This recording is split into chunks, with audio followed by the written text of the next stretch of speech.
name is Gregory Barnes. I'm a retired accounting professor at Clarion University. I taught at Clarion from 1976 to 2000. In 2006 to 2008, I made a $1.2 million pledge to the university. One for an apartment building and the second one for a biotechnology center, which was the equity funding so they could receive matching funds from the state. The building was completed in approximately 2010, and it was intended to be a business incubator. Since that time, apparently, the building has never even achieved 75% occupancy. Apparently, at this point now, 7 years later, it's at approximately 50 to 60% occupancy.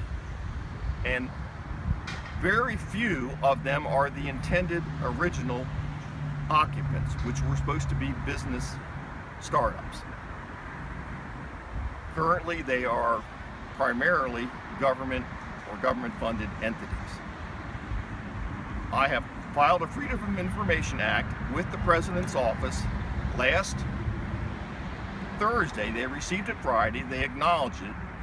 I told them I was coming to the Clarion University to discuss the problems with renting the Barnes Center and getting tenants for the Barnes Center. I told them I was coming at my own cost. The drive would be 1,100 miles round trip. And I told that to the gatekeeper for the Pennsylvania Freedom of Information Act, which happens to be the secretary of the president of Clarion University. She waited until 4 p.m., the full 5 business days. After 4 p.m. on Friday, July the 7th or 8th, to email me her denial of my request for the Freedom of Information Act. Her reason was, number one, that Clarion University and the foundation are separate entities.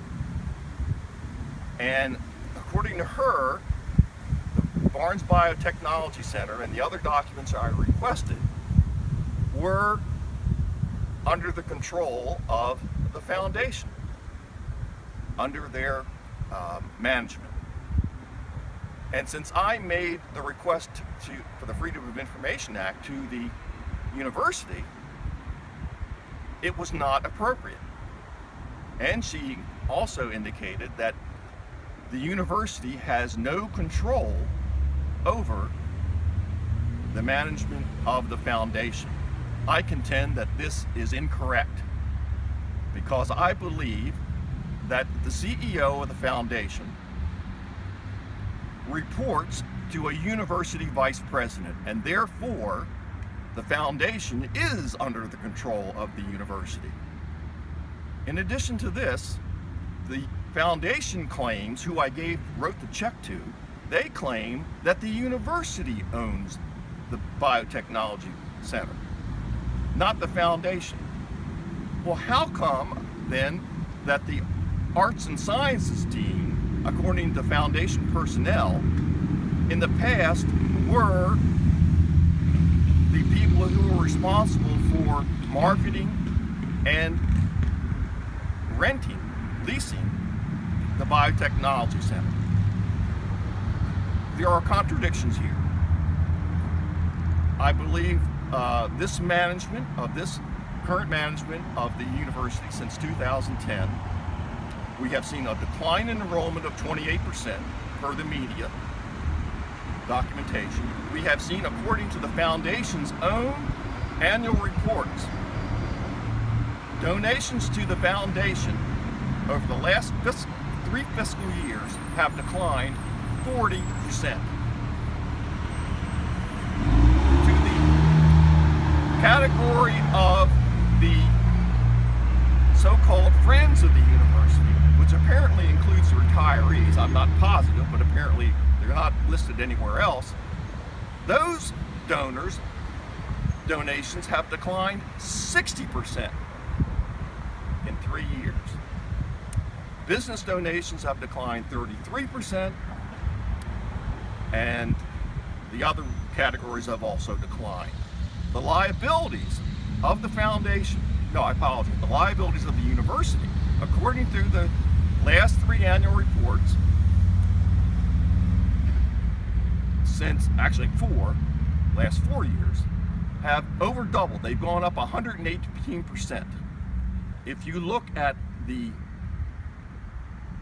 financial statements for the university starting approximately 2 years ago, instead of having a surplus, a net worth, meaning net worth means the assets of the university exceed liabilities.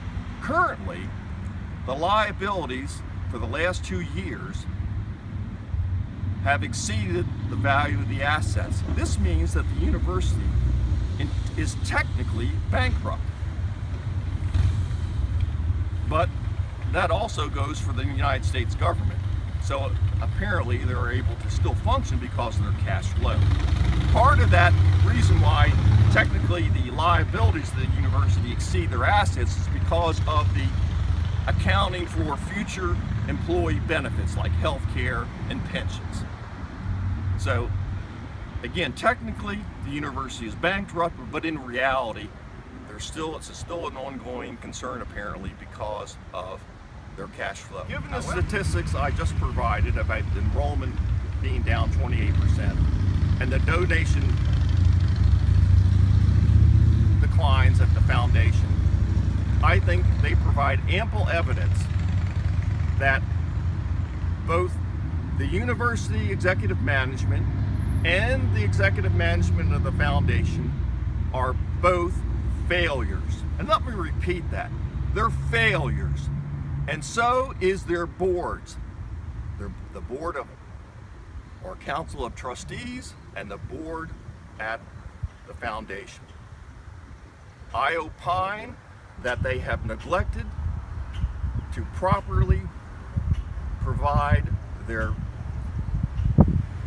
oversight, their fiduciary responsibility in overseeing both the university in case of the council of trustees and the Clarion Foundation board. They are failures, in my opinion, because of the facts that I have given you.